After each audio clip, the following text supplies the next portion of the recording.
Show, tô só esperando a gravação começar para a gente poder dar início à nossa roda, nossa penúltima roda, tá?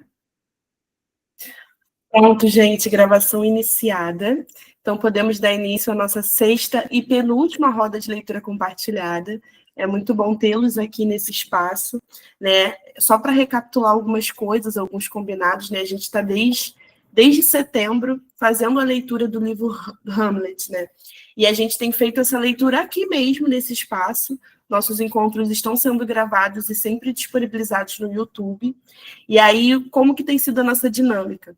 Por Hamlet se tratar de uma peça teatral, né, de um texto que foi pensado também para esse contexto, né, a gente tem lido de forma bem dinâmica, onde cada pessoa que está disponível para isso se disponibiliza para fazer a voz de um personagem. Né? Então, a gente vai fazendo a leitura das cenas e dos atos, e a gente está agora a 3 cenas de concluir o penúltimo ato do livro e iniciar, de fato, o último ato, né, o ato 5. Eu tô aqui folheando o livro para ter certeza de que é só até o 5º ato, mas é sim. Então, qual é a proposta de hoje? Né? Que a gente conclua esse ato número 4, né, e inicie o ato 5 para concluir, de fato, na próxima semana. Né? Na última roda que a gente teve, eu falei que traria para esse espaço alguns convidados, e infelizmente eu não consegui confirmá-los para esse sábado, mas acordei de finalizarmos a roda com a presença de outros educadores, né, de outros especialistas mesmo, como a gente teve na primeira roda de leitura compartilhada, a presença da professora Socorro Calhau. E eu acho que é sempre importante, né, a gente trazer profissionais que tragam essa visão, porque assim, gente, acho que é importante recapitular, eu sou Luísa Braz, sou estudante de pedagogia, atualmente na frente do Movimento de Educação Popular Futuro ERJ, desde seus primórdios, desde 2020. Então, é um projeto que oferece esse espaço da roda de leitura compartilhada todos os anos, de forma a estar junto com estudantes que vão fazer o vestibular da UERJ. Então, acho que cada um de vocês aqui que estão nesse espaço ou vão fazer o vestibular da UERJ, ou estão, de certa forma, tendo essa experiência, seja por estágio, como a gente tem a Jéssica e outros estudantes, né? Enfim, falei demais, gente, mas esse é o momento da gente engatar mesmo na nossa leitura, né? Até pelo avançar do tempo. Mas antes eu queria ouvir de vocês, sempre perguntando no início início da nossa discussão, como que está sendo para vocês essa preparação, esse encerramento? A gente está cada vez mais próximo do vestibular, já é na próxima semana, né? Então, queria ouvir um pouquinho de vocês, se vocês também puderem recapitular o curso, tá? Que vocês estão com intencionalidade de entrar. E é isso, vou jogar para a gente poder conversar um pouquinho e depois a gente segue na leitura. Olá, bom dia. Meu nome é Bernardo. Era para falar mesmo no microfone, é isso? Só para saber se eu tô de acordo. Ah, tá, maravilha.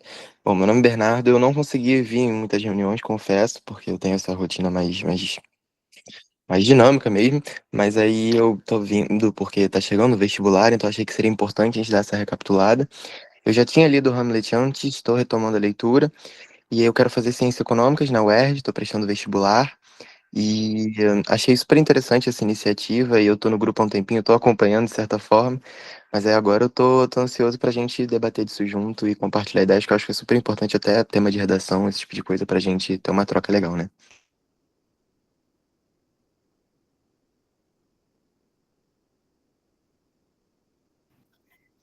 Muito bom, Bernardo. Feliz que você compartilhou aí com a gente sua trajetória. Só para avisar a Raika, já aceitei, tá, Ana, aqui na chamada. É porque eu fico com duas contas abertas. Uma eu vou fazendo a logística e a outra é o que, de fato, eu faço a atuação, que é do Futuro Erd, né? Então, às vezes, eu fico com dificuldade de voltar na outra para conferir quem está entrando. Eu agradeço se vocês puderem avisar. Obrigada. Mas, Bernardo, fico muito feliz. Espero que esse fim aí de percurso com a gente, né, até o vestibular, seja muito oportuno para você, que essa troca literária, né? E é isso, a gente quer muito aprender com você, eu espero muito aprender com você, assim como eu acredito que esse espaço também vai potencializar questionamentos, né? Porque é isso, a gente está indo frente a fazer uma redação. Então, a gente precisa estar... Quanto mais vozes a gente ter sobre uma leitura específica que a gente está fazendo, é muito mais significativo do que a gente ir sozinho, né? Do que a gente ir apenas com as nossas reflexões. Eu acho que o espaço da roda acabou se consolidando por conta disso, que a gente tem essa troca livre, tá? Então, sinta-se à vontade nesse espaço para compartilhar suas impressões. Se quiser abrir o microfone, todo mundo tem essa liberdade, e eu acho que é isso. Esse espaço precisa estar fortalecido nesse acolhimento. Então, eu agradeço e queria perguntar se mais alguém gostaria de compartilhar. Está chegando o fim do ano também, né, gente? Cara, é um ano inteiro que passou. Socorro. Caio, pode compartilhar com você. Olá, eu me chamo Caio. Consegue me escutar? Porque eu tô só com o fone. Ah, tá, que bom. Eu me chamo Caio. Atualmente eu sou aluno de psicologia da UF, mas eu participei desse projeto, né, da roda de leitura desde o Menino de Pijama Listrado, na minha época de prestar vestibular. Agora eu tento essa retomada ao UERJ, por questão de permanência mesmo. Não pude participar das outras atividades da roda, participei só da primeira, confesso. Mas justamente por estar em uma universidade, meio que o sábado fica quase impossível, porque é o único momento que eu tenho, tirando o curso integral, né? Mas infelizmente não pude participar. E venho agora nessa reta final, até mesmo porque Hamlet, para mim, foi um livro que me pegou um pouco, confesso. Eu estou habituado à leitura, mas eu acho que eu preciso de uma análise externa para me ajudar a provocar um pouco mais essa questão do senso crítico em relação a um livro antigo que tem diversas óticas a serem aplicadas, né?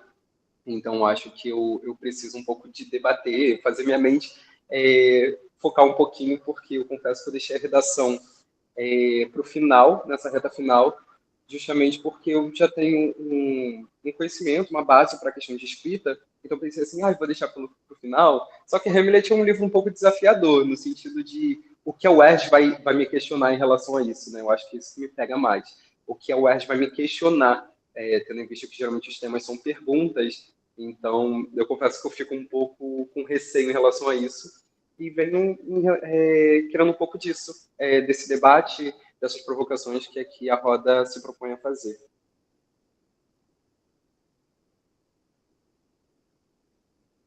Caio, muito bom te ter por aqui. Logo reconheci quando você entrou. Então, assim, é sempre esses feedbacks, assim, dá sentido ao que tem sido feito, sabe? E eu fico muito feliz que você também tenha retornado ao espaço, porque, gente, olha, avisem os colegas de vocês que não é tarde, tá? Sempre há tempo, tempo de fazer o vestibular, tempo de tentar, tempo de ler o livro. A gente ainda tem aí uma semana pela frente que dá para recuperar dar esse gás, né, rumo ao vestibular. Então, eu fico muito feliz, quero muito receber você na UERJ em 2026, ainda vou estar por lá, naquela luta para poder concluir, porque é isso, você também traz muito da sua experiência enquanto um já universitário, né? E a gente sabe que tem todos os desafios, então fico muito feliz com a sua participação aqui, mas sinta-se acolhido por nós. E, gente, cara, muitas coisas acontecendo, muita felicidade, né? É muito bom estar aqui com vocês para poder, de fato, seguir adiante na conclusão desse livro. Como o Caio trouxe na fala dele, é um livro muito desafiador. Eu também concordo com os desafios desse livro, porque eu confesso que ao longo dos encontros, eu já falei isso no último encontro, né? Eu fui entender Hamlet ao longo de, acho que 4 rodas de leitura compartilhada, sabe? Quando a gente já estava lá na frente, eu, caramba, estou entendendo o que está acontecendo, porque é uma escrita diferente, né? Um livro que passou por muitas traduções, né? Um livro muito, assim, muito antigo também, então é um impresso, né? Bem tradicional, mas que traz para a gente, tradicional que eu digo, né? De longevidade, né? Dele ser um impresso feito há muitos anos e que perdura até a atualidade, né? Uma obra temporal, então eu acho que todos esses desafios nos faz questionar o que a UERJ vai trazer para nós, né? Eu não consigo nem imaginar. Só sei que é assim, a UERJ sempre se trazendo novos desafios. E eu acho que vem algo aí muito, né, muito importante para a gente seguir. Eu acabo me confundindo nos pensamentos, gente, peço até perdão por isso, mas vou passar a palavra para o Bernardo e aí a gente vai seguindo. Caso alguém queira compartilhar alguma coisa também, se vocês quiserem levantar a mãozinha para a gente poder ir seguindo, tá? Ou então a gente já embarca na nossa leitura, porque está chegando às 11. Bernardo, com você. Não, queria realmente pontuar que ambos, né, o Caio e você foram muito assertivos em falar que é um livro desafiador realmente, que às vezes a gente acha que conhece a história, né, porque justamente por ser um livro famoso e tal, mas quando a gente realmente embarca na leitura do livro, a gente se depara com, ainda que um livro antigo, a gente se depara com temas que são extremamente atuais e que a UERJ tem essa beleza, eu acho, na redação, né, de trazer essa questão de conseguir fazer perguntas que, apesar do período anacrônico, vão ser super, assim, vão ser pertinentes. Eu tenho certeza de que a UERJ vai ser muito coesa quanto a isso. E na leitura do livro, eu consegui gostar, assim, realmente. Eu também gosto muito de leitura, mas outros tipos, né, de gêneros e tal. E aí a gente vê que o Hamlet, ele realmente é uma narrativa, ainda que esteja nesse formato de peça e tal, mas que ele te engaja, dá vontade de saber, e ele deixa muitos espacinhos abertos que te dão uma liberdade muito legal. Eu realmente me diverti lendo o livro, não foi um, não me exauriu, né? Ler o livro foi super legal. Então, aí, de novo, né? Reforçando que a roda vai ser muito importante pra gente compartilhar diferentes pensamentos e insights, assim, do livro, que eu acho que isso vai ser ótimo como repertório, desenvolvimento de argumentação também. Então, tô super animado. Eu queria ter, agora, vendo como que vai ser, eu queria ter me juntado anteriormente, mas vamos que vamos. É isso aí, ainda dá tempo.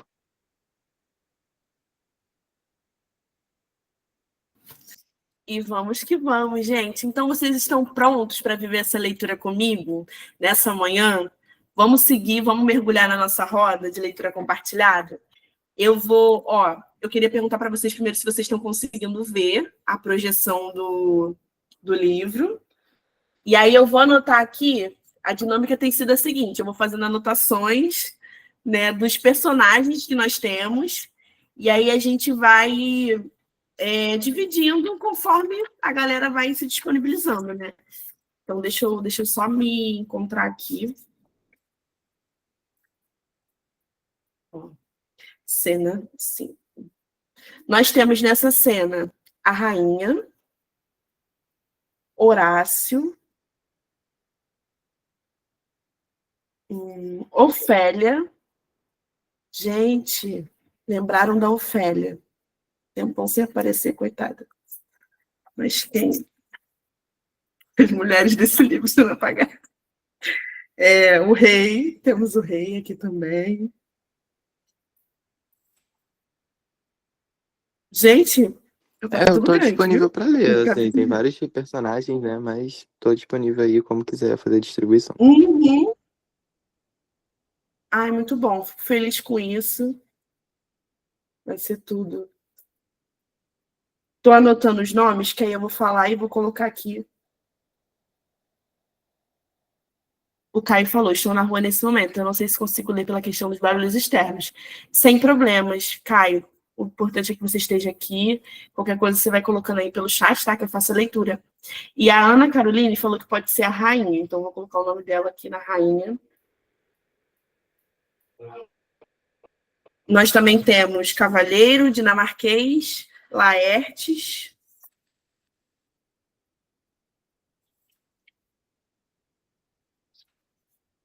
São esses personagens, pessoal. Vou recapitular os que estão vagos para vocês escolherem, se vocês quiserem botar no chat. Horácio, Ofélia, Rei, Cavaleiro, Laertes e Dinamarquês. Qual você escolhe para esse momento? Você que está disponível, claro.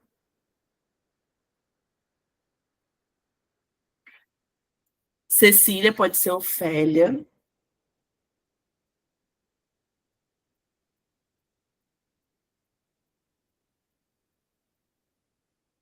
A Raika vai ser o Horácio.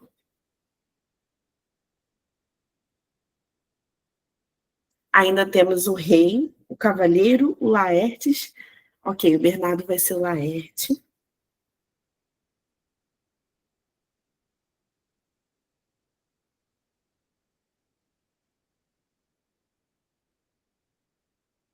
Eu vou fazer, gente, a voz do Cavaleiro, tá bem? Vou botar aqui. E aí sobram dois personagens. O Lucas falou que pode ser o Rei. Perfeito. E aí falta um. Alguém gostaria de entrar como dinamarquês nessa cena? Se ainda tivermos, né, pessoas disponíveis, que eu também nem sei. Algumas pessoas também falaram que não podem. Eu só não posso, porque daqui a 5 minutos eu vou estar pegando o ônibus. Então, assim, eu acho que vai ficar um pouco difícil de eu ler no ônibus. Por questão de barulho. Mas se for Tá rapidinho. tranquilo, é realmente o exercício, né, de você acompanhar e ler também, pegar ônibus. Aí só a tropa dos que precisam acompanhar encontros e pegar transporte.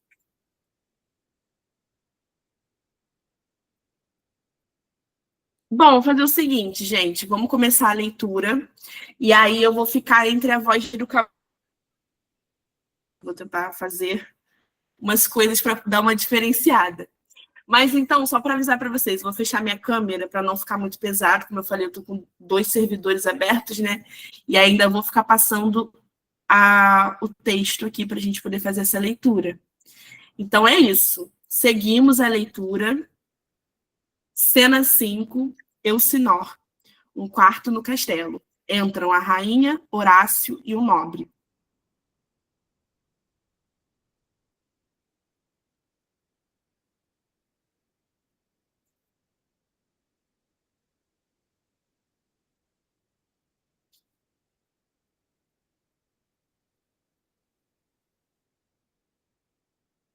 Ok, Ana.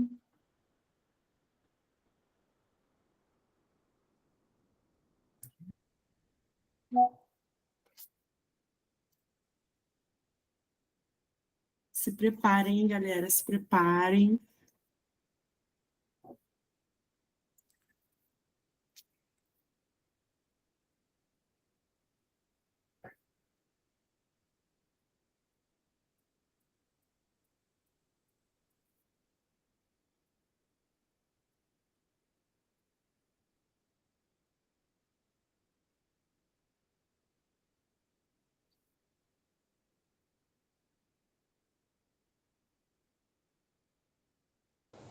Não quero falar a ela.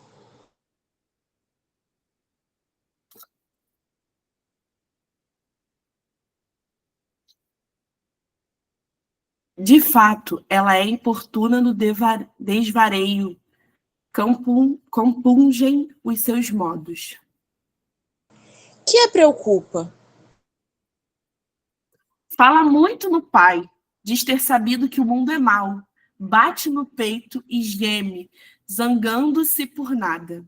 Diz palavras dúbias e sem sentido, nada, em suma, conquanto esse seu modo leve o ouvinte a tirar conclusões, interpretando-lhe as palavras ao jeito do que pensam, concluindo de seus gestos, da maneira de piscar, dos meneios da cabeça, que algo querem dizer. Ainda que sejam suposições, tudo desgraça inculca. Seria bom falar-lhe que ela pode suscitar conjecturas dos maldosos. Fazei-a entrar.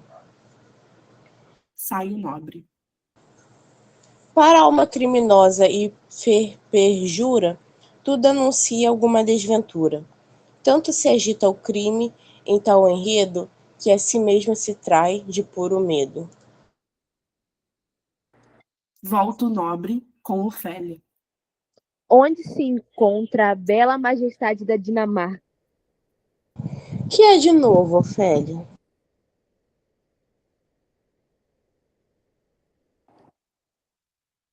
Que dizeis, escutais, vos peço. Agora, conto, senhora, ele se foi. Não mais existe. Morreu. Nada mais ouça. A cabeça lhe nasceu um tufo de erva, sobre o corpo uma lousa.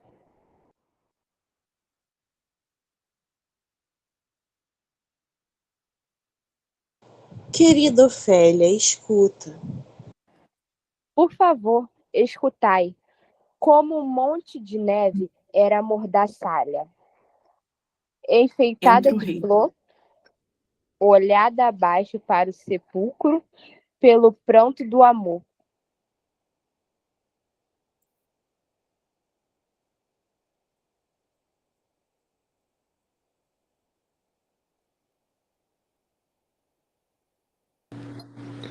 Como vai passando, gentil menina?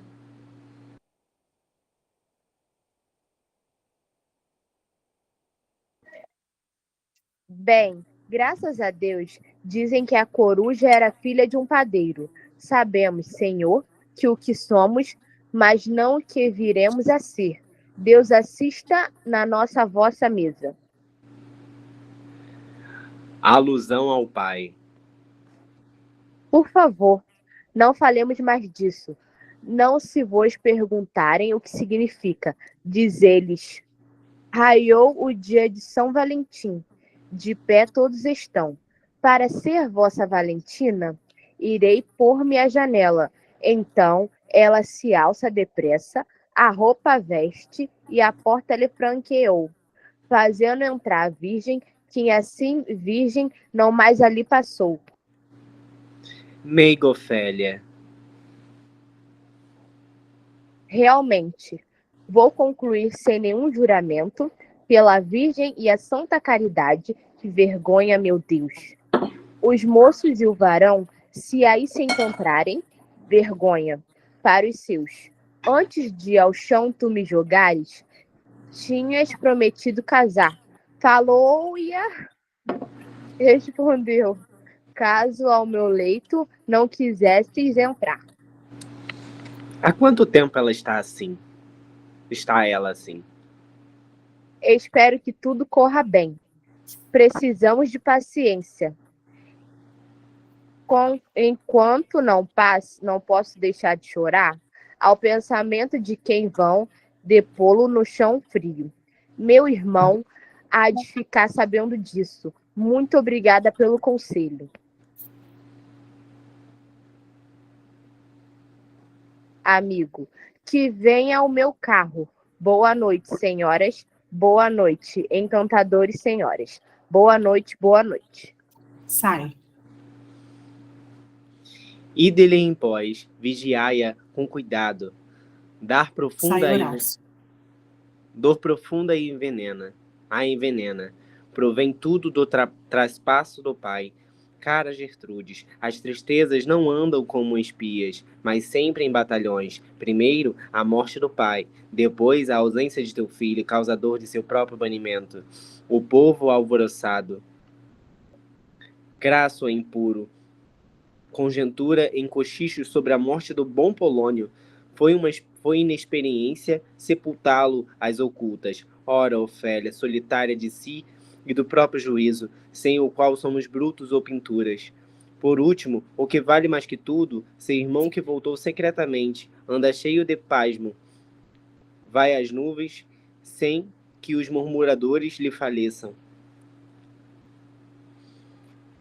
Conditos pestilentos sobre a causa da morte do pai dele, sem falarmos que a própria confusão, não conhecendo como as coisas realmente se passaram, não deixaram de envenenar-me o nome de ouvido para ouvido. Oh, minha cara Gertrudes, isso tudo, como peça mortífera disposta em várias partes, morte sobeja, ora vai dar-me. Ouve-se barulho. Que houve? Entra um nobre.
Ah, desculpa, gente. Eu pensei que era o nobre que ia falar agora.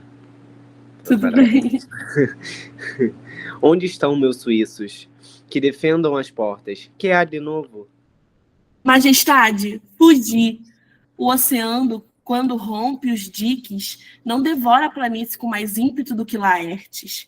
A testa dos rebeldes vence a tropa legal. O populacho lhe chama, Lorde, e tal como se o mundo fosse recomeçar, sem que mais lembrem tradições, esquecidos os costumes, sustentáculos firmes das palavras.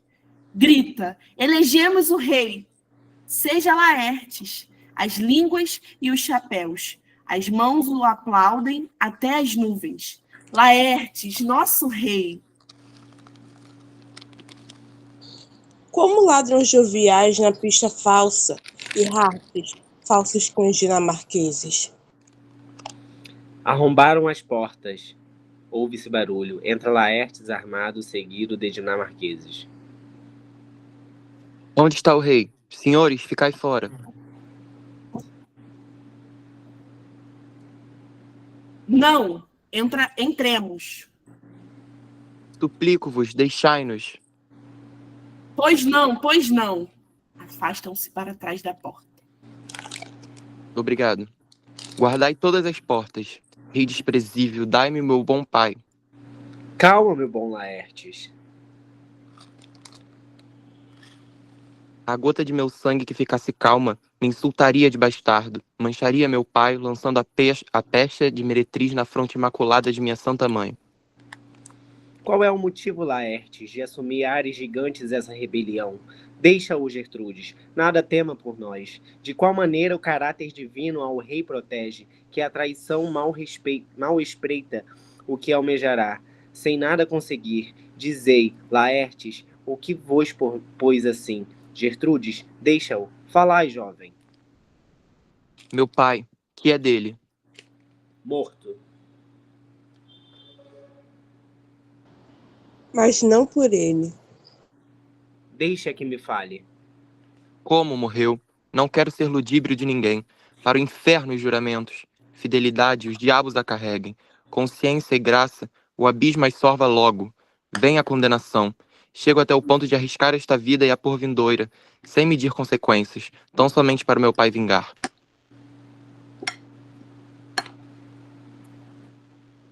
Que vos detém? Afora o meu querer, nem todo mundo. Quanto aos recursos, hei de encontrar um jeito de obter com muito pouco. Ouvi, Laerte. Se desejas, de fato, saber como vosso pai faleceu, acha-se escrito nos vossos planos, que deveis num lance, sem distinção de amigos e inimigos, arrastar os culpados e inocentes? Não, só seus inimigos. Desejais conhecê-los? A quantos se mostrarem seus amigos, os braços tenho abertos, e como o pelicano, com meu sangue lhes darei a vida e alento. Essas palavras são de bom filho e bravo gentil homem. Minha inocência relativa à morte de vosso pai e a mágoa de perdê-lo hão de ao juízo tão claro aparecer-vos, como aos olhos de luz. A luz. Deixai-a entrar. Que significa esse barulho? Entra Ofélia. Febre, seca-me o cérebro, corroei-me, lágrimas 7 vezes salgadas, a virtude dos olhos. Pelo céu, tua loucura será pesada até que desça o prato da balança. Rosa de maio, irmã. Doce menina, querida Ofélia, ó céu, é então possível que a razão de uma jovem seja frágil como o alento de um velho? A natureza se depura no amor, e florescendo, empresta a coisa amada algo de essência preciosa de si mesmo.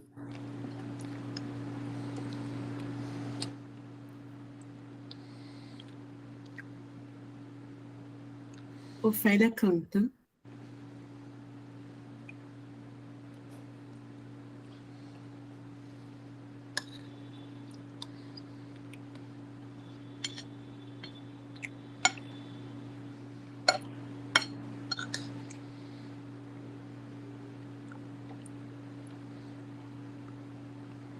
Cecília. Levaram-no a enterrar sem cobertura. Tralalá, larará, quanto choro lhe rega a sepultura. Adeus, pombinho. Se com toda razão me concitasses a vingar-te, nem tanto me abalarás.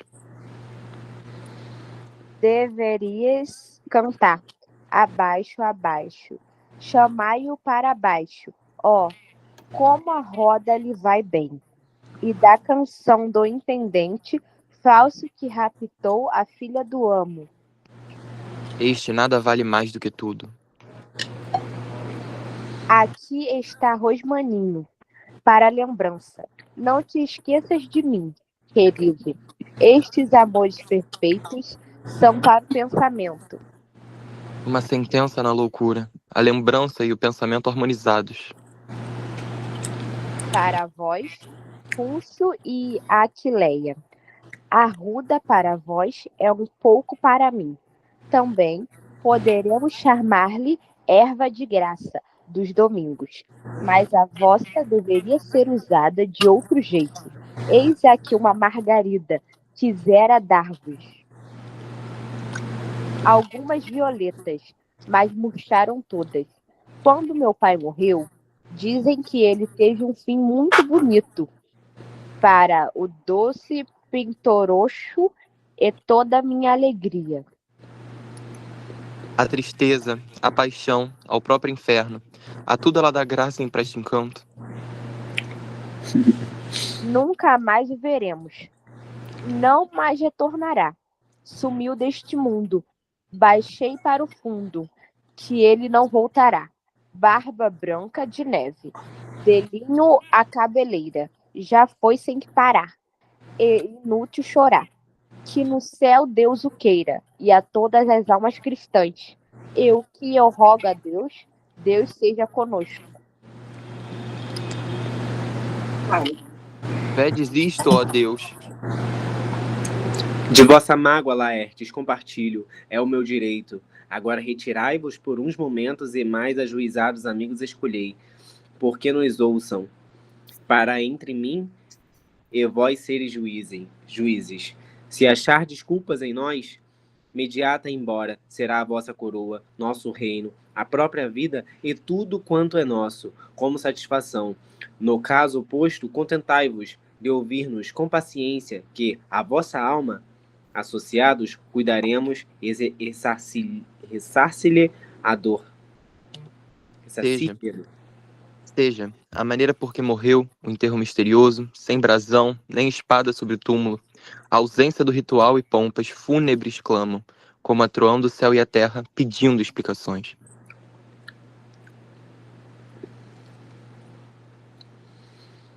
Servosão dadas, e onde houver culpa, cai a machadinha. Vinde comigo, peço-vos. Saem.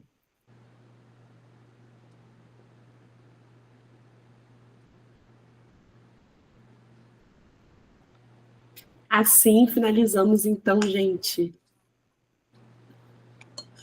a cena 4 do ato 4. Queria perguntar para vocês o que vocês acharam dessa cena. Cena agitada, né? Acontecendo diversas coisas ao mesmo tempo, enfim, uma atrás da outra. Queria entender. Uma coisa que eu não... Pode falar. Uma coisa que eu não entendi... Uma coisa que eu não entendi é por que estavam querendo colocar o Laertes como o novo rei. Porque assim, beleza, o rei, a rainha, porque no caso não sabem exatamente o que matou o Polônio, mas mesmo que tivesse sido eles, por que diabos que o trono iria para o Laertes? O trono então deveria ir para alguém que fosse da família real. Pelo menos eu imagino que o Laertes não seja da família real, né? Talvez um nobre, mas não da família real. Então eu fiquei meio confusa com isso. Mas eu achei interessante ver a primeira cena da Ofélia enlouquecida, né? Isso aí eu ia saber o que ia acontecer. Bernardo levantou a mão, pode falar. Não, eu achei legal que essa é uma cena meio que sintetiza um pouco da história até então, né? Que mostra a Ofélia louca pela morte do pai e que o irmão saiu.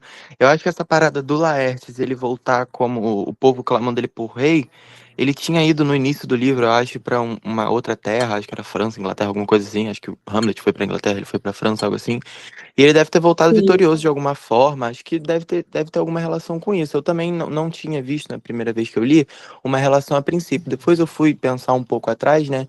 E aí eu tinha acreditado que seria algo desse sentido. Ele, enfim, foi bravio e tal. O pessoal gostou dele, das coisas dele. Quando ele voltou, o pessoal tava meio inflamado, né? Porque como a gente vê nessa cena, inclusive, o conselheiro do rei, ele foi enterrado porque o Hamlet matou ele, né? Spoiler.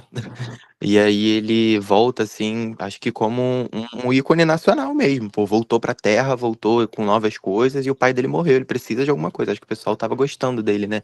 Então eu gostei que deu Uhum. uma sintetizada toda, foi bem maneiro.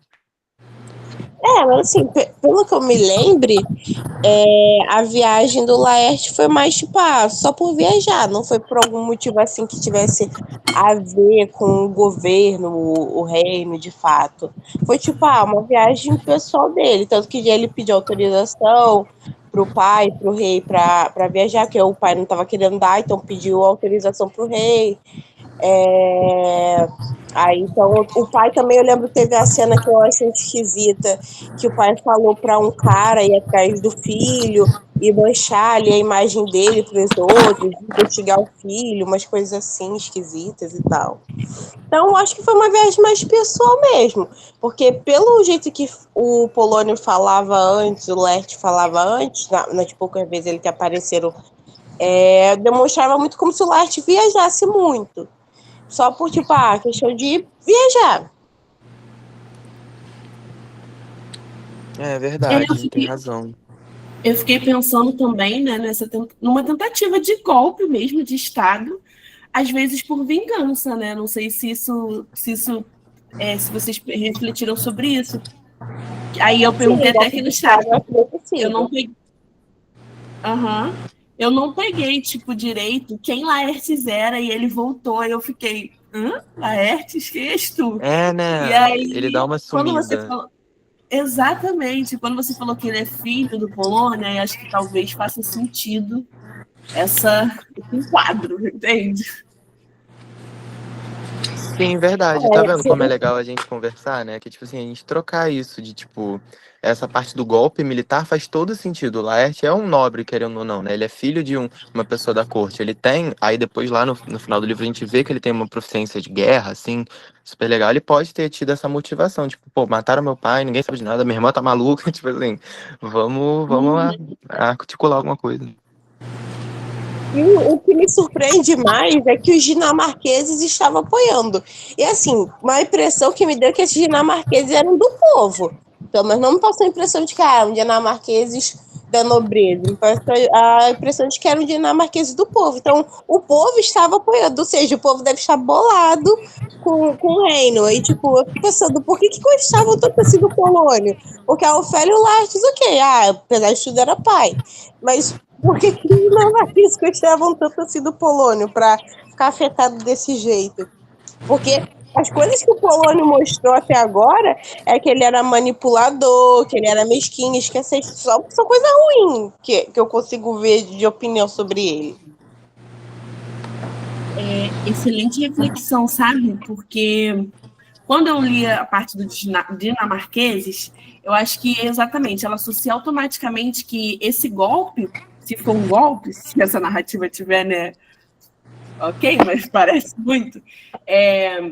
Eles não só têm apoio público da sociedade, mas me pareceu muito como, sabe, seguranças que estão para entrar, para invadir com a violência, só que aí ele meio que deixa entender, não, deixa que aqui eu resolvo, deixa que aqui eu trato.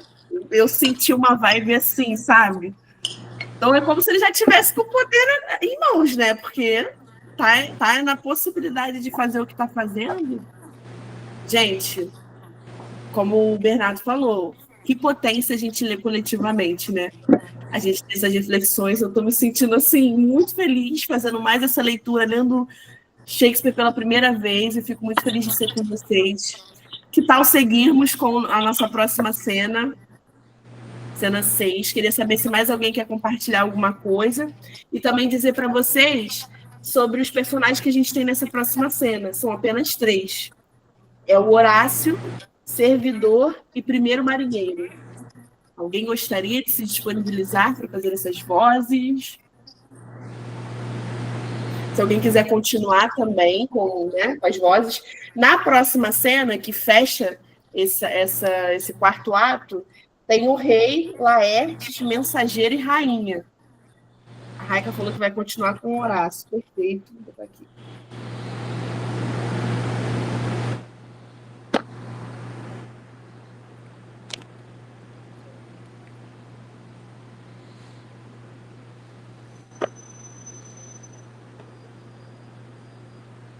Show, Não, eu posso Ana. ler o criado também. Oi? Não entendi. Não, eu falei que eu posso. É o criado que tem nessa cena, né? Eu também posso ser. Pois é. Ah! Ih, gente. Aqui tá escrito marinheiros, aí tem o criado também. A versão que eu tô observando do livro não tem alguns personagens, tô só observando isso.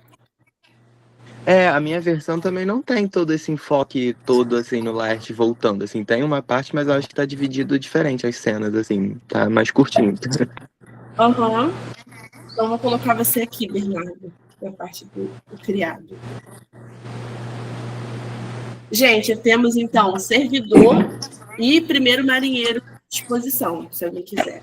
Na próxima, temos ainda rei, Laertes e mensageiro.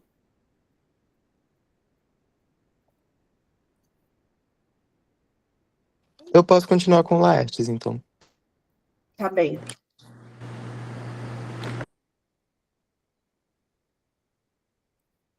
E o cenário está se fechando, né, gente? Estamos encerrando a leitura. Tem um servidor e mais quem? Servidor e primeiro marinheiro, nessa cena que a gente vai ler agora. Pode ser eu posso ser o servidor, então. Tá bem.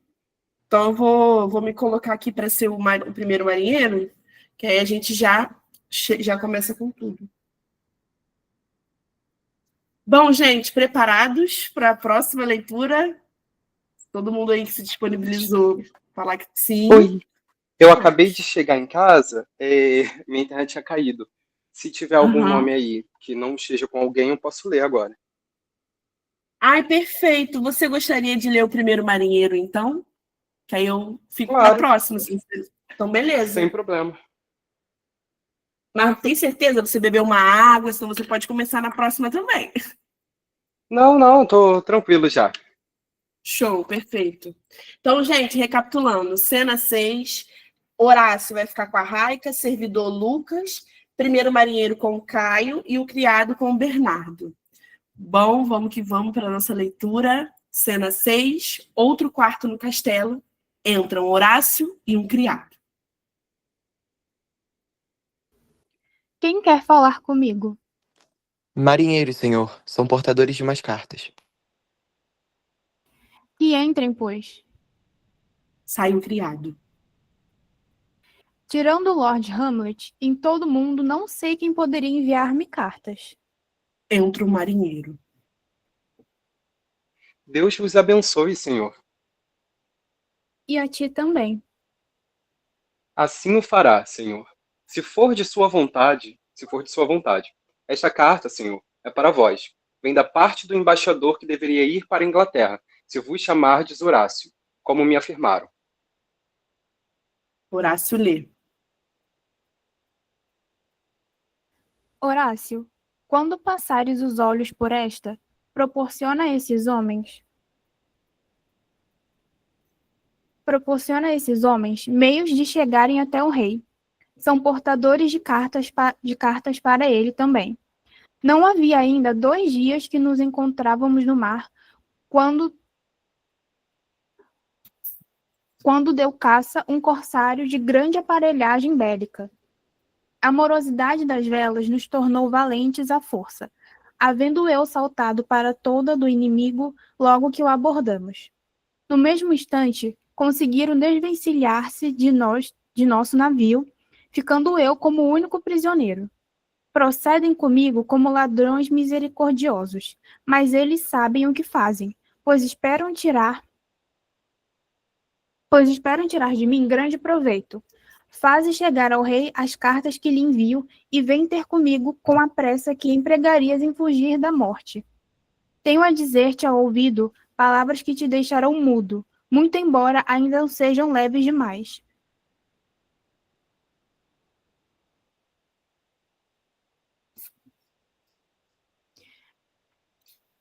Ainda sejam leves demais para o calibre do assunto. Essa boa gente há de informar-te onde me encontro. Rosencrantz e Guildenstern continuam ao caminho da Inglaterra. Tenho muito que contar-te a respeito deles. Aquele que conheces como te pertencendo Hamlet. Vinde comigo.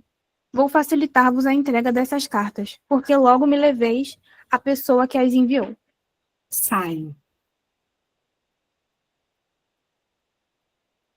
E já encerramos, gente, mais uma cena.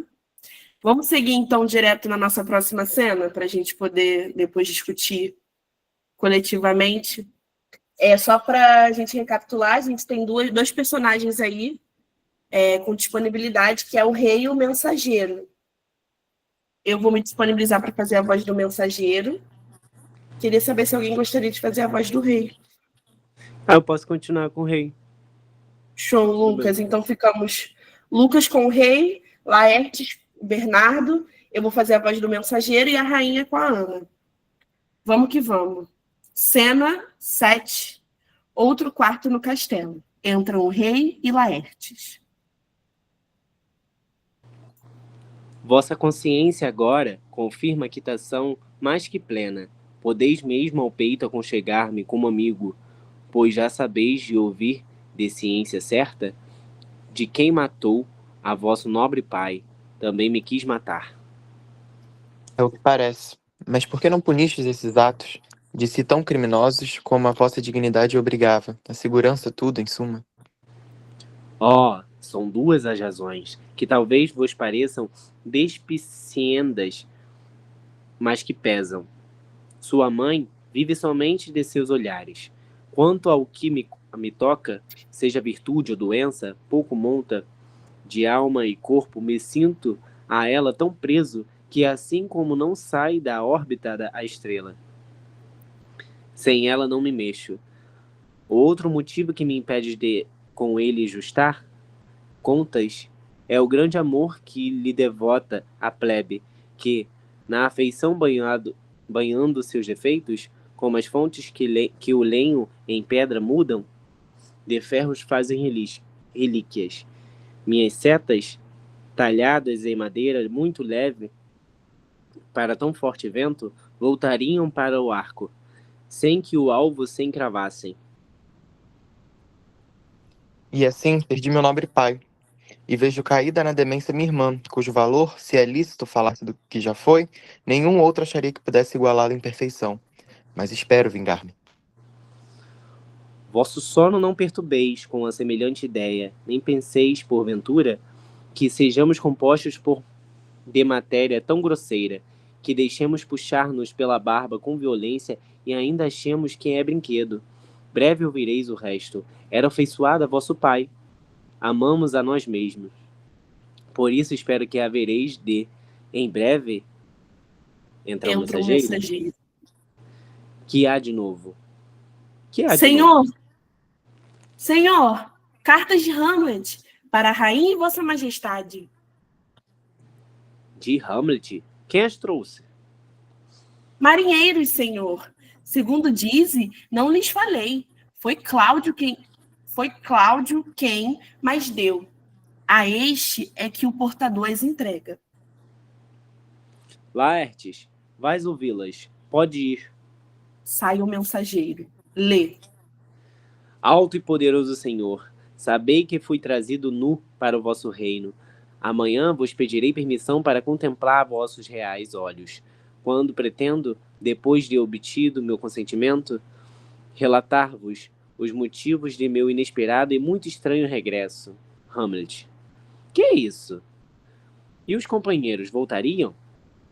Não será tudo apenas uma farsa? E a letra?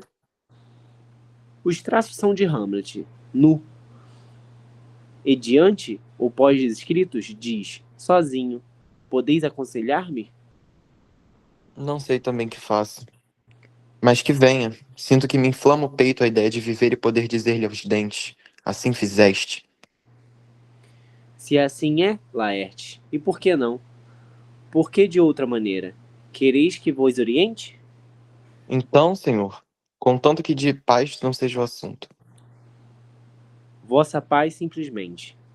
Já que a viagem ficou frustrada e que ele já não cuida de reiniciá-la, penso em concitá-lo a um feito em que de há muito estou pensando, que a morte dele implica, sem que o vento de censura nenhum nos incomode. A própria mãe verá no feito o acaso, chamando-lhe acidente. Estou de acordo, e mais ainda estarei se dispuserdes que seja eu o instrumento. Vem a tempo. Desde que viajastes, foste elogiado na presença de Hamlet por um dote em que, se diz, primais.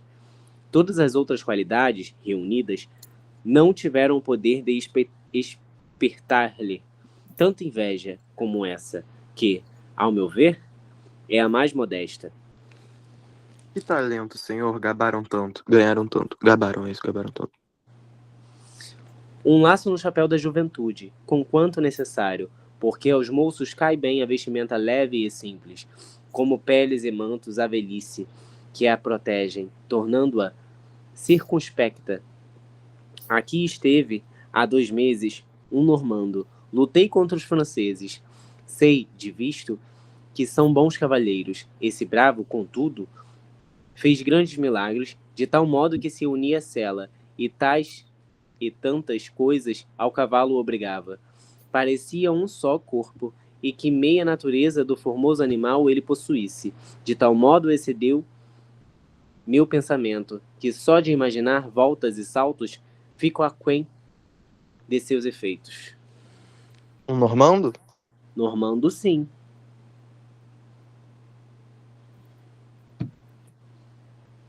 Lamor por minha vida. Esse mesmo. Conheço bem, é a pérola e a joia de seu povo.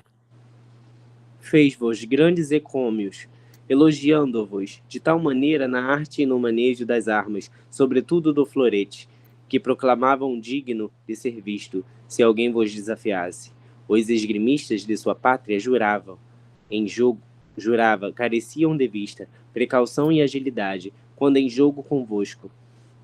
Esses ecômios envenenaram tanto a alma de Hamlet, que vivia a querer que regressasseis, porque logo convosco se me disse, ora, assim sendo, Sendo assim, senhor, Laertes, vosso pai era caro, ou sós tal como a imagem da tristeza, rosto sem coração? por que isso agora?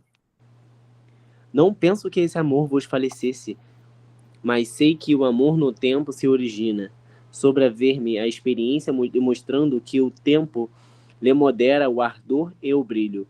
No centro dessa chama se acha sempre uma medida ou pavio que a amortece.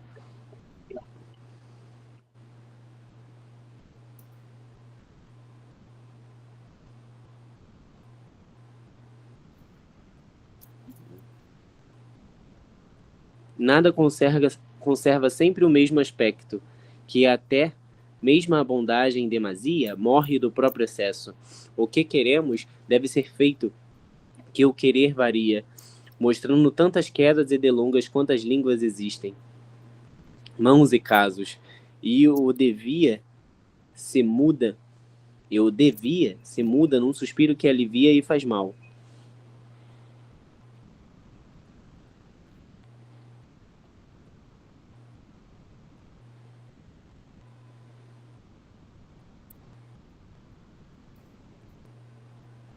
Mas vamos à úlcera. Hamlet volta. Como demonstrareis que de tal pai sois filhos, mas com atos do que simplesmente palavras? Cortar-lhe-ia o pescoço na igreja. De fato não devia haver santuário que o homicida amparasse, nem limites para a vingança. Mas, bondoso Laertes, se concordais, ficai no vosso quarto. Hamlet vai saber que já voltastes. Cuidarei de que vós lhe falem muito. Ponto duplo verniz nos elogios do francês.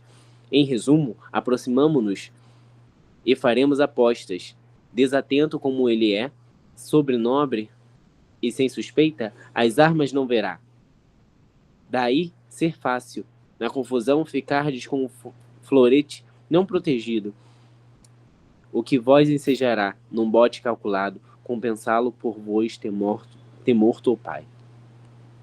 Aceito o alvitre, e ainda mais, envenena minha espada. Comprei de um charlatão certa mistura tão mortal, que banhado nela a faca, uma vez feito o sangue, não há emplastro, ainda que preparado só de simples virtuoso sobre a lua, que consiga dar vida. A quem tocado for de leve. Vou pôr este veneno na minha arma, porque explorar o contendor já seja para ele a morte. Vamos tratar disso. Pesemos ora, o tempo e as circunstâncias adequadas ao caso. Se essa traça falhar, transparecendo o nosso intento, por falecer no jeito, melhor fora não ter atentado. Daí o ser mais precioso plano. Ser precioso plano. Novo plano. Numa espécie de reforço, para o caso de a prova não dar certo. Esperai, quero ver. Apostaremos por maneira solene na arte de ambos. Eis aqui, quando a luta vos der calor e sede, esforçai-vos para isso nos ataques. E ele quiser beber, eis de uma taça ter à mão. Bastará que nela molhe de leve os lábios, caso ele consiga livrar-se do florete envenenado, porque o plano dê certo. Mas, que é isso? Então, meiga rainha, Tantas desgraças correm, que se enleiam no encalço umas das outras. Vossa irmã afogou-se, Laertes. Afogou-se? Onde? Como? Um salgueiro reflete na ribeira cristalina sua copa acinzentada. Para aí foi Ofélia, sobre a ação grinaldas esquisitas de rainúnculas, margaridas, urtigas e de flores de púrpura, alongadas, a que os nossos compones chamam um nome bem grosseiro, e as nossas jovens dedos de defunto. Ao tentar pendurar suas coroas dos galhos inclinados, um dos ramos invejosos quebrou, lançando na água chorosa seus troféus de erva e a ela própria. Seus vestidos se abriram, sustentando-a por algum tempo, qual a uma sereia, enquanto ela cantava antigos trechos, sem revelar a consciência da desgraça, como criatura ali nascida e feita para aquele momento. Muito tempo, porém, não demorou, sem que os vestidos se tornassem pesados de tanta água e que de seus cantares arrancassem feliz para a morte lamacenta. Afogou-se, disseste. Afogou-se. Querida irmã, já tens águas de sobra, não te darei mais lágrimas. Contudo, somos assim, que a natureza o obriga sem que importe a vergonha. Uma vez fora, deixou de ser mulher. Adeus, Senhor. Com as palavras, só chamas me sairiam, se não fosse apagá-las a tolice. sigamo-lo, Gertrudes. Que trabalho me custou para a cólera acalmar-lhe. Receio de novo a explodir, venha. Sigamo-lo, portanto. Saem. Que babado, hein? Meu Deus, eu não imaginava que a Ofélia ia morrer tão rápido assim. Tipo, só teve uma cena dela maluca e logo depois ela já morreu. Ela mal apareceu no livro todo, ela já morreu. Meu Deus do céu. Um silenciamento sem precedentes. Com muitos precedentes, na verdade. O que vocês acharam, gente? A opinião de vocês é muito importante para a gente entender coletivamente o que está acontecendo. Confesso que estou totalmente confusa. O que me deixou mais chocada foi a questão da Ofélia, porque assim, eu já sabia que ela enlouqueceria, eu já sabia que ela ia morrer. Inclusive, é um debate se a morte dela foi suicídio ou se foi acidente. Mas aí, tipo, eu esperava que pelo menos fosse ter mais algumas cenas dela louca antes dela morrer, só que não, foi uma cena dela louca e depois ela já morreu, e aí foi isso. Eu fiquei, meu Deus.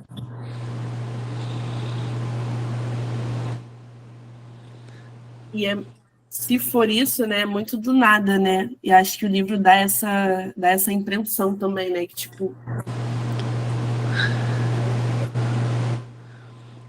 Sobre a Ofélia, eu acho que nos momentos de loucura dela, ela confessava algumas coisas assim que tinha acontecido, mas que ninguém dava confiança pra ela também. Quando ela praticamente fala que perdeu a virgindade com o Hamlet, ou que tá triste pela morte do pai, só que parece que todo mundo fica o tempo todo chamando ela de louca, sendo que ela só tá triste e tá desabafando, talvez. Acho que é uma coisa a se pensar aí também. Eu acho essa parte da Ofélia. Perdão. Pode falar. Não, eu acho legal que tem duas coisas que me chamam a atenção nessa parte em relação à Ofélia, uma das coisas, né?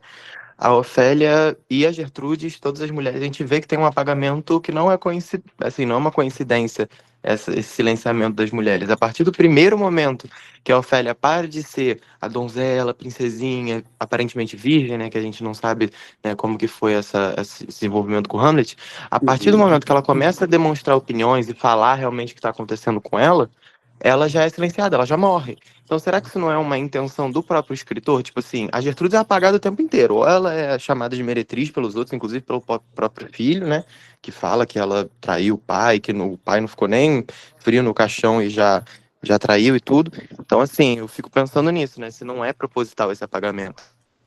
Sim, eu lembro que na palestra da UERJ, a moça lá que fez a palestra e tudo mais, ela chegou a mencionar isso muito forte, porque, tipo, ela disse que, obviamente, naquela época que Shakespeare escreveu, o machismo era muito maior, e de uma forma geral as mulheres não costumavam ter uma coisa muito grande, mesmo nas obras do Shakespeare, mas que na obra de Hamlet é o que tem a maior opressão contra as mulheres, que é como você falou, que a Ofélia, ela mal aparece, e quando ela aparece louca falando a verdade, logo depois ela já tá morta, ou seja, ela nem tem a possibilidade de falar as coisas, porque essa quer falar as coisas, não morre aí então, ou se não, tira ela de louca. Aí ela fica sendo considerada louca. Aí a Gertrudes, a história todinha, ela mal fala, ela fala uma coisinha ou outra vez ali e tal, tipo, igual nessa cena aqui. Essa cena ela participa, mas participa bem mínimo só pra contar, que a Fanny morreu. E nas outras cenas que ela aparece, também ela mal fala. Eu acho interessante pontuar também que na época, quando essa peça foi apresentada pela primeira vez, não podia ter mulheres no teatro, ou seja, atuando. Eles utilizavam de máscaras para simular mulheres. Então, a Ofélia e as personagens femininas de primeira exibição não eram mulheres, de fato. Eram homens mascarados, fingindo ser mulheres. Então, pensando em quesito do que a UERJ pode provocar, eu acho que talvez um tema sobre... Porque Hamlet aborda muito a loucura e as óticas da loucura. Se você olhar como é tratada a loucura do Hamlet e a loucura da Ofélia, são formas diferentes de serem tratadas. Então, talvez a UERJ fazer uma provocação sobre loucuras e os diversos tipos de loucuras, o que é ser louco, talvez questionar até mesmo a nossa forma de viver meio manicomiada, sabe? Onde a gente prefere privar pessoas de certos acessos porque elas não se encaixam em uma normatividade, sabe? Acho interessante olhar por essa visão também, mas pontuar que a questão da peça, ela não tinha mulheres na primeira exibição. Eram homens que faziam as mulheres, porque as mulheres não podiam atuar. Eu penso muito nisso também, assim, pensar como que a UERJ vai buscar essa nossa opinião, essa nossa argumentação. Eu tinha pensado, assim, na questão da verdade, como, assim, e fazer uso de simulacros, né? Ou seja, a loucura do Hamlet não é uma loucura factual, né? Não é uma, de fato, real. É uma forma, um esquema dele conseguir a verdade, dele se transvestir ali para ele conseguir alcançar algo. E aí a mulher também, no primeiro momento que ela se mostra verdadeira, se mostra, se expõe, ela é considerada histérica. É uma histeria feminina, Sim. É um problema, e ela já é acabada logo por lá para não incentivar, eu acho até. Como você falou, por mais que fossem homens ali, o Hamlet, ainda que suprimisse a mulher, ele é um dos poucos que dá esse lugar de mostrar, ainda que de forma feia, eu acredito, né, as mulheres como seres pensantes, Sim. seres que são dignos de emoções, né? O Hamlet tem emoções, mas ele é inteligente, ele é estratégico. Ela não, ela é histérica, ela é passível de ser punida por pensar, né? Eu acho legal, assim, como estudante de psicologia, Poder né, também, né? porque eu acho legal a gente olhar, você usou a palavra histérica, e parece que foi muito bem colocada, porque a psicologia bebe muito da histeria que aconteceu, né? Os surtos histéricos. E os surtos histéricos nada mais é do que o que a gente olha na psicologia, o que a gente faz essa provocação, do que uma denúncia da sociedade, né? Aquelas pessoas que apresentavam os quadros histéricos eram nada mais do que mulheres que denunciavam que a sociedade estava fazendo com que elas entrassem naquela situação. Né? Não existiria surto histérico se não existisse uma sociedade onde o prazer feminino não fosse colocado em pauta. Elas não sabiam o que era prazer, elas não sabiam o que era sexo. A histeria é uma denúncia a essa sociedade. Tanto que, quando acontece a Primeira Guerra Mundial, existe uma mudança. Primeiro ou segundo, gente, desculpa, me esqueci. Mas quando acontece isso, esses conflitos, não existe mais surto histérico. O Freud até mesmo comenta nos escritos dele que ele perdeu os casos dele de mulheres histéricas, porque agora começa a melancolia. Então agora começa um outro tipo de histeria, que são os surtos psicóticos, são os surtos depressivos, etc., por causa da guerra. Então, eu acho que a UERJ pode até provocar isso, de ver o que o contexto provoca essa loucura. Então, o que seria essa loucura nesses contextos, né? O que seria uma mulher louca hoje e uma mulher louca naquela época? Né? Como a gente pode desmoralizar uma mulher tão facilmente hoje quanto faziam antigamente? Entende? Eu achei interessante olhar. A única coisa que eu queria falar é porque, assim, na questão do Hamlet, também não tem como botar com uma certeza que ele o tempo todo está somente fingindo loucura. Porque, de fato, inicialmente ele faz parte do plano dele. Só que aquela cena dele com a Gertrude, que a gente leu semana passada, em que ele estava lá com ela, conversando, aí do nada o fantasma do pai dele aparece, só que aí ela não vê. E se ela não vê, pode ser que ela estivesse fingindo que não está vendo, pode ser. Mas, sinceramente, eu não acho que fosse fingimento dela. Eu acho que ela realmente não viu. Então, se o fantasma apareceu somente para ele e não apareceu para ela, sendo que nas cenas anteriores tinha aparecido o fantasma também para os amigos dele, e aí tinha aparecido para ele e para os amigos, agora só ele que viu, então eu acho que é bem possível que ele esteja começando de fato a ficar louco. Não, pode ser que não, mas é uma possibilidade, igual o da morte da Ofélia. É possível que seja suicídio ou que tenha sido acidente. Aí não tem como a gente saber se ele ficou louco ou não, se ela se matou ou não. São coisas que a gente vai ficar ambíguos, mas é uma coisa que também a gente tem que levar em consideração. Eu acho até interessante a gente ver isso, né? De tipo, como a gente pode olhar para o Hamlet em todo o contexto do livro e dizer que ele não tá louco, enquanto a gente olha para Ofélia e fala que ela facilmente tá louca. Entende? Eles estão vendo fantasmas, gente. Eles estão literalmente vendo fantasmas. Ele tá fazendo um plano de vingança, ao ponto de quando ele olha pro cara ajoelhado, ele não mata o cara, porque ele fala, não, esse cara vai pro céu se eu matar ele assim. Olha o absurdo, ele quer matar o cara, mas ele não mata porque o cara tá orando, rezando. Tipo assim, entende como ele tá insano? Mas a gente, mesmo assim, a gente ainda credibiliza o que ele faz, né? Porque ele tá fingindo, ele diz que tá fingindo. Sim, esse ponto que você trouxe realmente eu achei uma coisa interessante, porque realmente a Ofélia, como a gente não viu ela tendo um momento falando, não, vou fingir loucura, alguma coisa assim, na nossa cabeça só tipo, ela de fato, ela é louca, agora o Hamlet não, o Hamlet pode ser que ele seja normal, o Hamlet pode não ter enlouquecido, pode ser só ele fingindo, então um homem, que aí a gente dá mais credibilidade, talvez não tenha ficado louco, pode ser que sim, pode ser que não, mas a mulher não, com certeza, pode ser que a Ofélia também estivesse fingindo, eu não acredito nisso, mas pode ser que ela de repente estivesse fingindo também igual o Hamlet. Ou e simplesmente tá triste, né? Ou simplesmente ela tá triste e tá manifestando que tá triste. Porra, o pai dela morreu, né? Não é uma coisa simples. É o pai dela que morreu. E morreu por um assassino que ela não sabe quem é. Ninguém sabe quem é. O rei sabe. E assim, e a Ofélia, ela estava numa situação de muita pressão, porque ela era apaixonada pelo Hamlet, pelo que dava a entender, só que o pai ficava, não, você não pode ficar com ele vai só te usar para Só que aí depois, do nada, o pai, não, você vai lá conversar com o Hamlet, por causa que ele queria que o Hamlet estava louco por gostar dela. Aí depois o Hamlet começa a tratar ela mal, aí o Hamlet vai embora, o pai dela morre, tipo, um monte de coisas ruins acontecendo com ela num curto tempo. Qualquer pessoa iria ficar mal numa situação dessas. Ainda mais que naquela época se prezava por uma questão de pureza da mulher e tudo mais, e pelo que ela tinha falado, dá a entender de que ela tinha tido relações sexuais com o Hamlet. Então, eu perdi minha pureza, o cara que eu gosto me tratou mal, foi embora, meu pai morreu, meu irmão tá longe, só foi voltar agora que eu já tô mal. Então, tipo, um monte de coisas acontecendo O ao mesmo legal tempo. disso, de pensar também, é o posicionamento, como que a Ofélia é usada o tempo todo no filme. E no Sim. livro, no caso, né? Tipo assim, você pontuou isso como o pai dela ficava o tempo todo aterrorizando ela, a questão da castidade. Que ela não podia ceder aos avanços do Hamlet. Beleza, aí primeiro foi isso. Depois, quando o Hamlet ficou aparentemente louco, ela foi usada como peão para ser um intermédio entre o Hamlet, para assim, fazer parte de um esquema, mas ela só como uma massa ali para ser usada para serem adquiridos as informações que eles queriam. Então, usar realmente a Ofélia, né?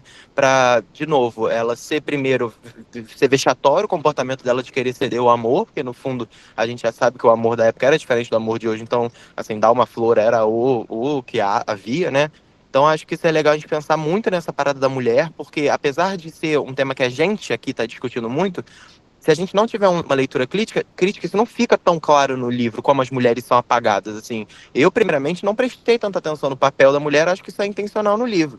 E outra coisa também que eu acho legal da gente pensar, esse fantasma do Hamlet, que aí a gente fica nessa de saber se ele tá louco ou não, eu acho que a gente tem que pensar que o livro, ele faz uso de muitas alegorias, e o Hamlet sempre faz isso, o Shakespeare sempre faz isso, em outras obras ele também fez, de usar elementos mágicos, meio fábula, assim, fadas, tudo, para retratar coisas que são reais. Né? Tipo assim, a gente vê que o Hamlet fica o tempo todo num dilema. Isso também é muito questionado na obra. Tipo assim, o Hamlet sempre fica com essa moral e fica se punindo por demorar para cumprir a vingança. Será que esse fantasma, ele não é, na verdade, um fruto da consciência do Hamlet? Tipo assim, pô, será que eu tô fazendo certo?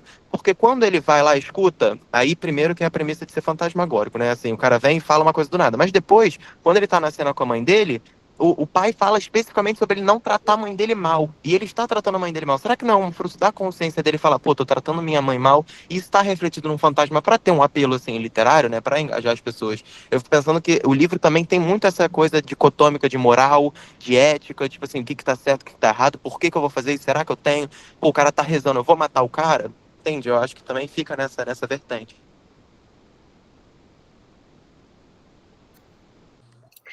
Cara, eu tô aqui chocada, sério, com tantas reflexões que vocês estão trazendo. E é isso, assim, não tem resposta certa, não tem amarradinho certo para esse momento, sabe? Só tem as nossas reflexões, as reflexões da coletividade mesmo, que é quando elas se encontram e se chocam aqui nesse espaço da roda, né? E o que Hamlet está nos propondo, né? O que essa obra está trazendo para a gente. Se inicialmente a gente via Hamlet só como uma obra que descrevia uma vingança, olha quantas possibilidades a gente, vocês já trouxeram aqui, que dá para ser discutida, né? E aí a dúvida, eu acho que a animação também para seguir a leitura, a dúvida pelo que vem pela frente só aumenta, né? Então, assim, queria mesmo agradecer a cada pessoa pela disponibilidade, por estarem fomentando esse debate incrível, que está sendo assim, um divisor de águas para o nosso espaço da roda de leitura compartilhada. Vai chegando o fim do ano, vai chegando o fim da leitura, e a gente sempre vai afunilando e entendendo cada vez mais a obra que a gente está debruçado. E aí eu queria ver com vocês como que a gente segue. Né? A gente tem aí o ato 5, que é o último ato do livro, né? E aí fica o questionamento. A gente começa o ato hoje, deixa para finalizar no próximo fim de semana. Enfim, são muitas possibilidades. Mas eu queria também, como a gente aqui tudo... São quantas páginas a cena 1? São quantas páginas a cena 1 do ato 5? Vou verificar aqui pelo livro. Mas, assim, eu tinha uma proposta também, só para falar para vocês, que na próxima semana a gente trouxesse... E aí eu até vou pedir a orientação de vocês, se vocês tiverem indicações. Eu já tenho algumas pessoas em mente.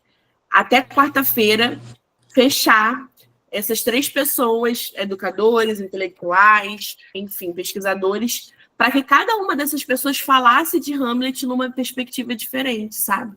Trazendo talvez essas discussões acerca da presença e da participação feminina mesmo dentro do livro, de como que o autor traz isso, como que Shakespeare, né, traz essa, de forma muito impactante mesmo, como as mulheres sempre foram tratadas, né?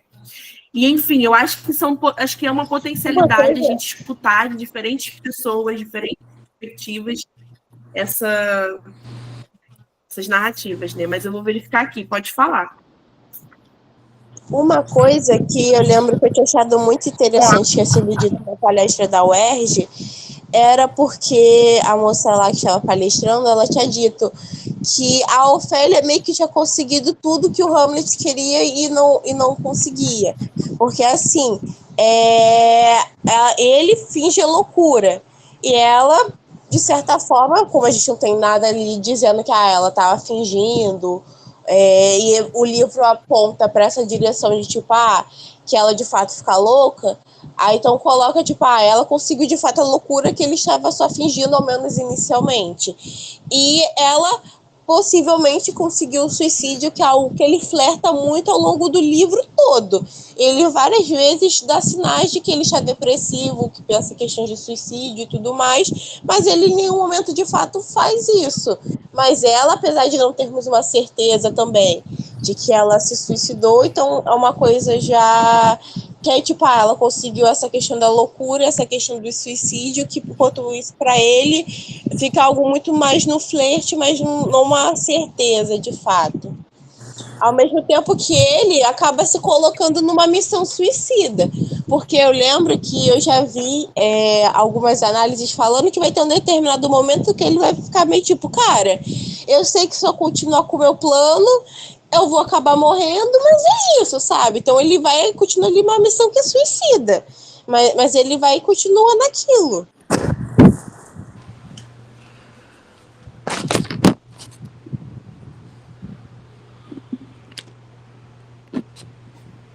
Gente, que livro, né? Assim, eu acho que... Eu não sei se Hamlet agora, nesse encerramento, ele retorna, a gente vai ter mais dele, mas eu ia responder uma pergunta que foi feita. O último ato, ele é bem curto, né?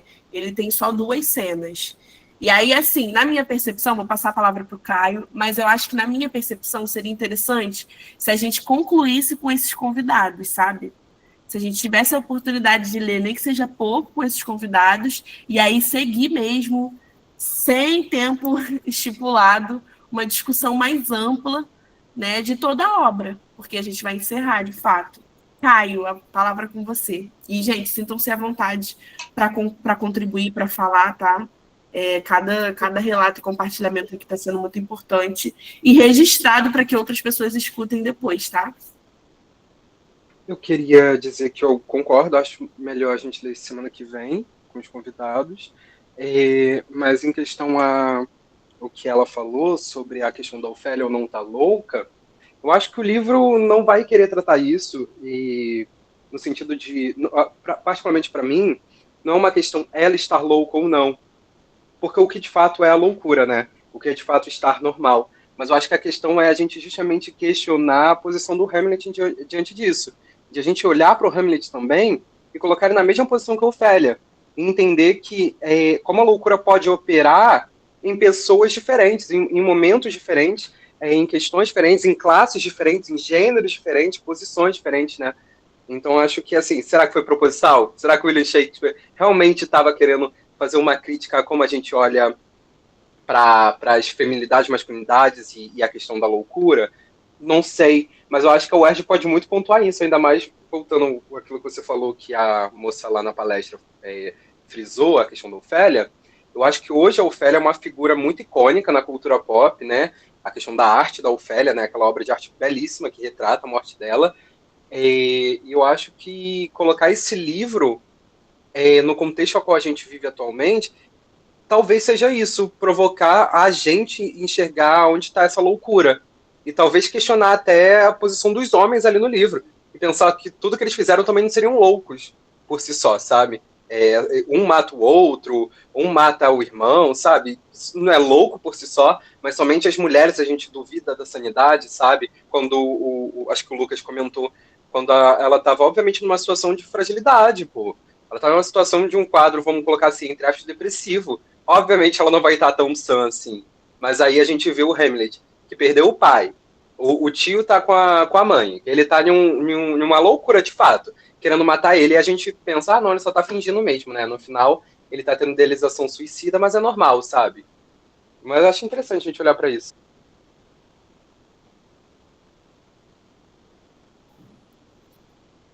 E aí a gente vê, né, como que o poder opera, né, Caio? Eu acho que as reflexões que você está trazendo são muito importantes, porque traz, de acordo com a sua formação está em andamento, né, muitas reflexões que são muito necessárias para se pensar Hamlet, né? Gostei muito quando você trouxe também a questão da histeria, o que é a histeria, que a própria, né, a gente só dizer que uma mulher é histérica, né, já é uma denúncia mesmo de uma condição da sociedade patriarcal. Então, assim, gente, muitas reflexões muito importantes, eu agradeço muito, porque como eu já apontei várias vezes nesse espaço de roda, eu aprendo tanto com vocês quanto eu acho ou penso que posso contribuir, sabe, nesse espaço de ensino-aprendizagem, né? Eu vi vocês também gostando muito da opção da gente ler o ato 5 no próximo encontro. Então, só para reforçar que o nosso próximo encontro vai ser no dia 29 de novembro, nosso próximo sábado. Começaremos às 10. E aí, nesse sábado, fazer o possível para que seja no máximo 10h30, que é considerando aquele tempozinho ali inicial, né, para a galera entrar na sala.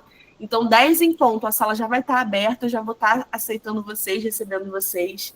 E aí, reforço, se vocês tiverem indicações, Luiz, eu acho que a gente podia trazer o professor tal, o tal intelectual que fala de redação e está falando de Hamlet agora, podem me mandar mensagem, tá? Fazer essas indicações, porque aí até quarta-feira a gente fecha esse quadro e essa composição, né, de pessoas que vai estar aqui com a gente para dialogar.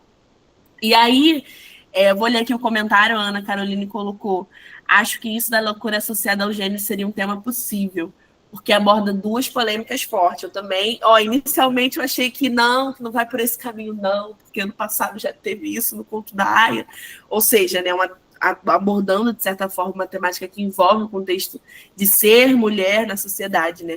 Mas vocês hoje colocaram um triplex na minha cabeça, eu já estou assim, será? Só o Erd nos girar, gente, no dia 30 de novembro. Então, eu queria perguntar... Estava nessa mesma resistência?